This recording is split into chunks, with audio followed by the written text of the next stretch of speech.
ele. Então, o protoboard também ele é conhecido por algumas pessoas como matriz de contatos, certo? A principal função dessa ferramenta é fazer a montagem rápida, a montagem de protótipos de circuitos eletrônicos. Por quê? Quando a gente fala em eletrônica, logo vem à mente a ideia de uma placa de solda entre esses componentes. Então, o protoboard permite fazer isso, só que de uma maneira mais rápida, sem precisar soldar, sem precisar cortar terminal de componente, e podendo reaproveitar ele várias e várias vezes para fazer muitas montagens diferentes, certo?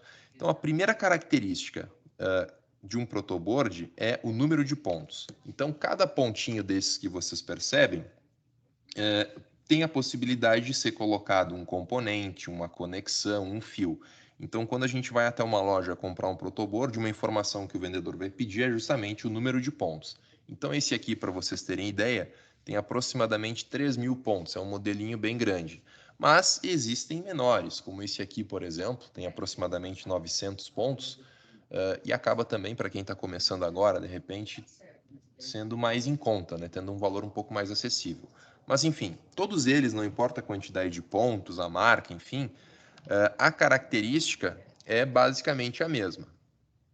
Aí o que acontece?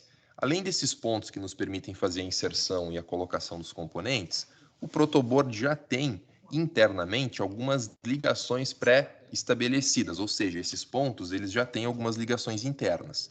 Como é que acontece? Esse aqui, por exemplo, vocês percebem que ele até tem algumas indicações de linhas azul e vermelha, com um símbolozinho de mais e de menos. Essas linhas justamente indicam nessas regiões como é feita a interligação interna, ou seja, por exemplo, aqui, ó, essa linha de furos, ela é toda conectada por dentro, até a metade, onde vocês veem que tem um cortezinho. Nas outras regiões, da mesma forma. Então, aqui eu tenho uma linha onde eu tenho vermelho, e aqui onde eu tenho azul, eu tenho uma outra linha. O que isso significa, pessoal? Que, por exemplo, se eu pegar um cabinho, conectar neste ponto aqui, ó, o primeiro dessa linha azul, e conectar um outro um pouquinho mais adiante, mas estando na mesma linha, internamente, esses dois cabos estarão conectados, ou seja, esses dois cabinhos azuis estão interligados entre si, certo? Então, nessa região onde tem essas linhas coloridas, funciona dessa forma. Tem que cuidar porque é só até a metade. Percebe que aqui na metade tem uma interrupção. Então, termina aqui e depois começa de novo. Bom, nas outras partes, onde inclusive a densidade de furos é um pouco maior, e a gente tem uma quantidade maior de furos, a ligação ela é um pouquinho diferente. Mas também, por dentro, internamente, os furos estão conectados. De que maneira? Aqui a ligação é em colunas. Então, cada coluna dessas tem 5 furos, então por baixo dessas colunas tem a ligação. Então, aqui eu tenho uma ligação, aqui eu tenho outra, aqui eu tenho outra e assim por diante. Até para facilitar isso, tem uma colocação de números aqui, né? Então, cada coluna, cada númerozinho representa uma ligação de 5 furos. Então, o que isso significa, pessoal? Que se eu colocar um cabinho nessa coluna e logo abaixo colocar um outro, mas na mesma coluna, aqui os dois cabos estão conectados dessa forma. Tem que tomar cuidado também, porque esses 5 de baixo, eles se separam dos 5 de cima. Então, aqui eu tenho de 5 em 5 e aqui eu tenho de 5 em 5 também, certo? Essa região onde a densidade de furos ela é maior é justamente a região onde normalmente a gente coloca os componentes. E essas regiões marcadas aqui, onde eu tenho vermelho e azul, a gente em geral usa para alimentação, para colocar ali a fonte que vai alimentar o nosso circuito, que vai ligar o nosso circuito. Além disso, os protoboards também, esses que têm uma base, vêm com bornes que nos permitem fazer conexão, né, de um cabo que vem de um gerador, que vem de uma alimentação externa. Mas lembrando, esses bornes não têm conexão com essa parte dos furos. Então, se a gente quiser conectar, vou ter que fazer alguma estrutura aqui com um cabinho, né, levando a corrente elétrica daqui até a região intermediária.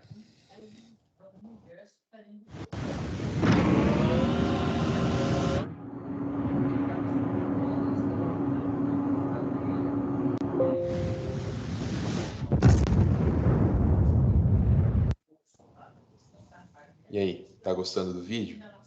Agora, pessoal, o que a gente vai fazer? Vamos montar um circuitinho de exemplo. Então, aqui eu tenho um esqueminha eletrônico, um circuitinho bem simples.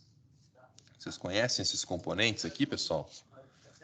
Então, deixem nos comentários aí o que vocês conhecem em termos de circuito, de componente, se vocês já usam o protoboard também, se vocês têm alguma dúvida do que eu estou colocando até aqui, deixa sempre aí no comentário, e depois a gente esclarece. Bom, então esse circuitinho, vocês percebem que vem de um positivo, de uma fonte, o tal do VCC, uma chavezinha, um resistor, um LED, e aqui vai para o negativo. Então, os componentes já estão aqui, a gente tem o resistor, o LED e a chave. Depois eu tenho aí os cabinhos para fazer a ligação da fonte, já estão aqui. O vermelho é o VCC e o preto o GND. Bom, então a ideia é que a gente reproduza esse esquema eletrônico no protoboard para vocês verem como é fácil e como é rápido também de montar um circuito. Então, olha só, pessoal, vou começar aqui com a chavezinha. Essa chavezinha ela tem 2 terminais, então é uma conhecida como chave táctil, certo?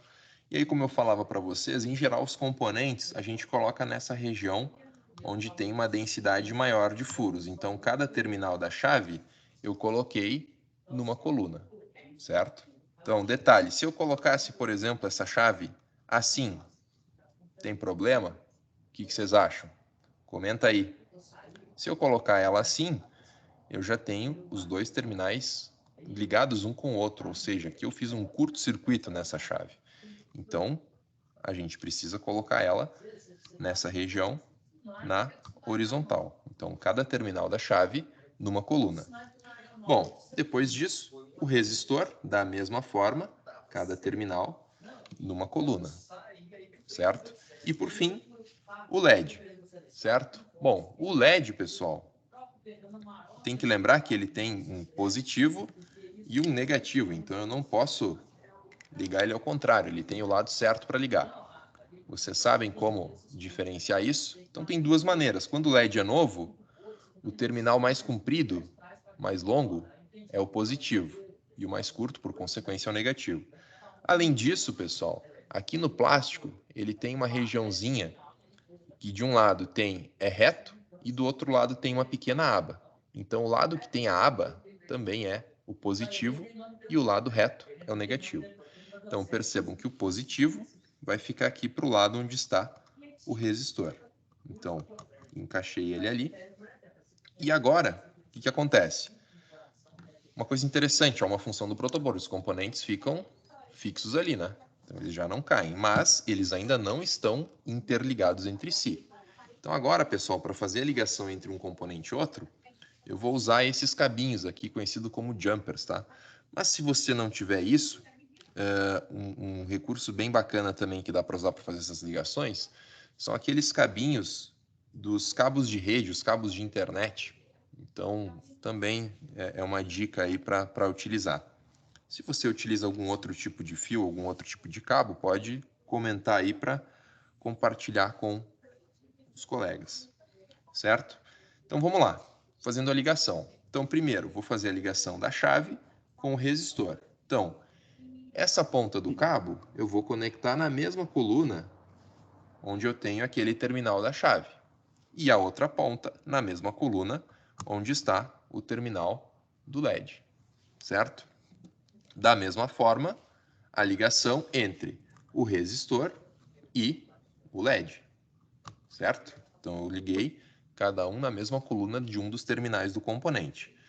Então aqui eu fiz essa região central, onde eu tenho os 3 componentes interligados. Agora, pessoal, para fazer a ligação da fonte, eu vou pegar um outro cabinho, colocar aqui no início. Esse vai ser o positivo, certo? E do outro lado, lá no terminal do LED, o negativo. Então, nessa montagem aqui, para ser mais rápido, eu não vou utilizar esses bornes, eu vou fazer a ligação direto aqui nos terminais. Então, percebam, aqui eu tenho o negativo, né? O bornezinho preto, que vem de uma fonte de 12 volts, pode ser uma bateria, enfim. E aqui do outro lado, o positivo. Aí vocês vão se perguntar, pô, mas não ligou o LED? Claro, a gente tem uma chavezinha. Então, enquanto essa chave estiver aberta, a corrente não consegue fluir por esse circuito e, por consequência, o LED não liga. Então, o que a gente faz? Apertando o botão da chave, olha aí, o LEDzinho azul acendeu, certo? Então, percebam, pessoal, as vantagens de utilizar o protoboard. Montagem é rápida, claro, aqui é um circuito simples, mas a montagem é rápida. E agora, se eu quiser reaproveitar esses componentes em outra tarefa, em outra atividade, eu consigo desmontar, montar, alterar a ligação e tudo mais.